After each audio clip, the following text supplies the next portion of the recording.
ভালো খবর আছে, তবে একটা খুব ভয়ঙ্কর খবর। ভয়ঙ্কর খবরটা হচ্ছে যে যুদ্ধ থেমে যাবে এ ধরনের কোনো আভাস আমি দেখছি না। ভালো খবর হলো ইরান প্রস্তাব দিয়েছে যে যদি মার্কিন যুক্তরাষ্ট্র হরমুজের অবরোধ ব্লকেড তুলে নেয়, তাহলে ইরানও হরমুজ প্রণালী খুলে দেবে এবং যত জাহাজ ট্যাঙ্কার যা কিছু আসে তা হরমুজ দিয়ে আসা যাওয়া করতে পারবে। আর আরেকটা ভালো খবর হচ্ছে একটা ট্যাঙ্কার, ইউএইর একটা ট্যাঙ্কার তেল নিয়ে ওখান দিয়ে বেরিয়ে চলে গেছে। এডিএনওসি কোম্পানির একটা জাহাজ এলএনজি ট্যাঙ্কার নিরাপদে পার হয়েছে হরমুজ। এটা একটা গুরুত্বপূর্ণ ব্যাপার। তবে খারাপ খবর যেটা বললাম সেটা হচ্ছে ডোনাল্ড ট্রাম্প রাজি হয়নি। ইরান যে প্রস্তাব দিয়েছে যে পারমাণবিক অস্ত্র নিয়ে কোনো আলোচনা ইরান করতে রাজি নয়, এবং অন্যান্য যে পয়েন্টগুলো ইরান তুলেছিল তার 10 দফা, যে তার যে ফ্রোজেন অ্যাসেটস প্রায় $20 ট্রিলিয়ন মতো আমেরিকাতে আটকানো আছে, প্লাস যে স্যাংশন তারা দিয়ে রেখেছে ইরানের উপরে, সেগুলো উইথড্র করতে হবে, টাকা ফেরত দিতে হবে, ক্ষমা চাইতে হবে, এবং ইরানের যে হরমুজ প্রণালীতে যে অধিকার টোল আদায় করার, ইরান এবং ওমান সেটা করবে। সে ব্যাপারে ইরান এখন কোনো কথাবার্তা বলেনি। ইরান সোজা পয়েন্ট বলে দিয়েছে যে আমরা হরমুজ প্রণালী খুলে দেব তোমরা যদি এই ব্লকেড তুলে নাও। খুবই সোজা ব্যাপার ছিল ট্রাম্পের জন্য। মানে আপাতত ট্রাম্পেরও মান বাঁচত, মুখটা রক্ষা হতো, বলতে পারতো যে ইরান রাজি হয়েছে তাই আমরা হরমুজ প্রণালী খুলে দিতে রাজি হয়েছে, তাই আমরা ব্লকেড উইথড্র করে দিয়েছি, যুদ্ধ বন্ধ।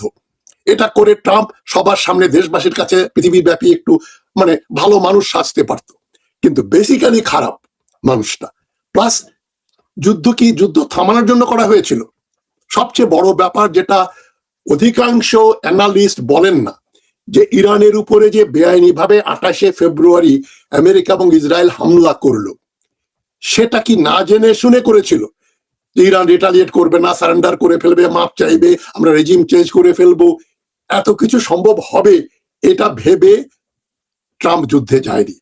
এটা আন্ডার এস্টিমেট করা হবে আমেরিকান ইন্টেলিজেন্স, যে ওদের ইন্টেলিজেন্স একেবারেই বোঝে নাই যে ইরানের তো কোনো এয়ারফোর্স নেই, নেভি নেই বড়, এরা সারেন্ডার করে ফেলবে। এই ধরনের একটা অ্যাসেসমেন্ট দিয়েছে সিআইএ বা অন্যান্য ইন্টেলিজেন্স এজেন্সি। আমি এটা কিনতে রাজি নই। ট্রাম্প জানতো ইরান রিটালিয়েট করবে, যুদ্ধ লিঙ্গার করবে। যুদ্ধ কেন হয়? যত যুদ্ধ আমি বলেছি বাণিজ্য যুদ্ধ, এখানে বাণিজ্যটা কারা করছে? আমেরিকার এবং ইউরোপের মিলিটারি ইন্ডাস্ট্রিয়াল কমপ্লেক্স, যেটা মার্কিন প্রেসিডেন্ট আইসেনহাওয়ার তার বিদায়ী বক্তৃতা, ভ্যালেডিক্টরি বক্তৃতা দিয়েছিলেন 17 জানুয়ারি 1961। তিনি বলেছিলেন এই কোরিয়ান ওয়ারটাকে কনটেক্সটে 1951-53 সালে যে যুদ্ধ হলো, 50 থেকে 53 কোরিয়ান যুদ্ধ, তো আইসেনহাওয়ার বলেছিলেন এই যুদ্ধগুলো অদরকারি, এবং আমেরিকায় যুদ্ধগুলো করে তাদের মিলিটারি ইন্ডাস্ট্রিয়াল কমপ্লেক্সকে বাঁচিয়ে রাখার জন্য। তারা বলে যুদ্ধ করো, তাহলে আমরা অস্ত্র বিক্রি করব এবং তাদের ইনফ্লুয়েন্স খুব বেশি, তাদের বাণিজ্য বৃদ্ধি পাবে। এই যে এখন ট্রাম্প যে যুদ্ধ থামাতে রাজি হচ্ছেন না, বলছে ইরানকে পারমাণবিক প্রোগ্রাম নিয়ে কথা বলতেই হবে, নইলে আমি এখানে কোনো শান্তি চুক্তি আমি করব না, আমি ব্লকেড উইথড্র করব না। তার মানে ডোনাল্ড ট্রাম্পের পলিসি হচ্ছে টেনশনটা বাঁচিয়ে রাখা, উত্তেজনাটা যেন শেষ না হয়ে যায়, যুদ্ধ ভাব যেন শেষ না হয়ে যায়।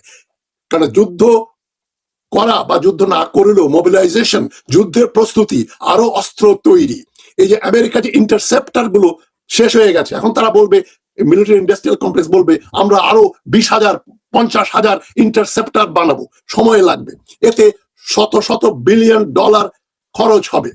সরকার কিনবে, মার্কিন যুক্তরাষ্ট্র মিলিটারি ইন্ডাস্ট্রিয়াল কমপ্লেক্স থেকে বোয়িং, লকহিড, এই যারা অস্ত্র বানায় বড় বড় কোম্পানি, তাদের কাছ থেকে বিলিয়ন ডলার দিয়ে আমেরিকার গভর্নমেন্ট অস্ত্র কিনবে।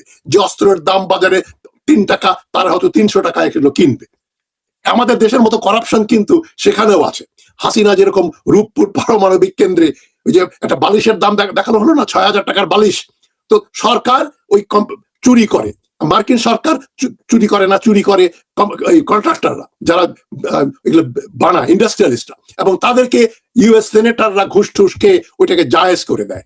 সুতরাং এই যুদ্ধ থামার জন্য যুদ্ধ শুরু করা হয় নাই। আমেরিকা জানতো যে ইরানকে বলবো তারা নিউক্লিয়ার প্রোগ্রাম বন্ধ করে দেবে।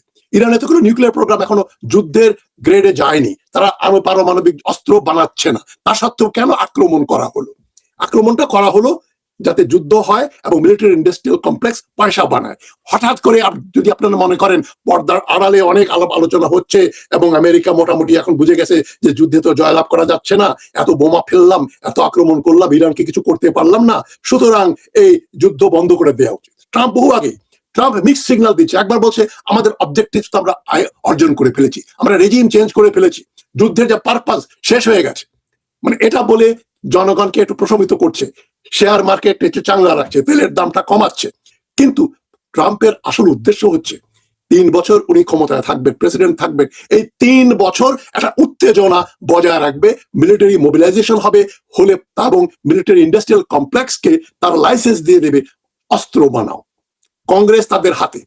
আজকে 28শে এপ্রিল, যুদ্ধের 2 মাস হলো, আজকালের ভিতরেই কংগ্রেস বসবে, আমেরিকার সংসদ বসবে এই যুদ্ধের ব্যাপারে সিদ্ধান্ত নেওয়ার জন্য যে যুদ্ধটা বেআইনি, যুদ্ধ চলবে কি চলবে না। তো কংগ্রেসে লোয়ার হাউস এবং আপার হাউস, সেনেটে রিপাবলিকানদের মেজরিটি, তারা এই যুদ্ধ চালিয়ে যাওয়ার পক্ষে রায় দিয়ে দেবে।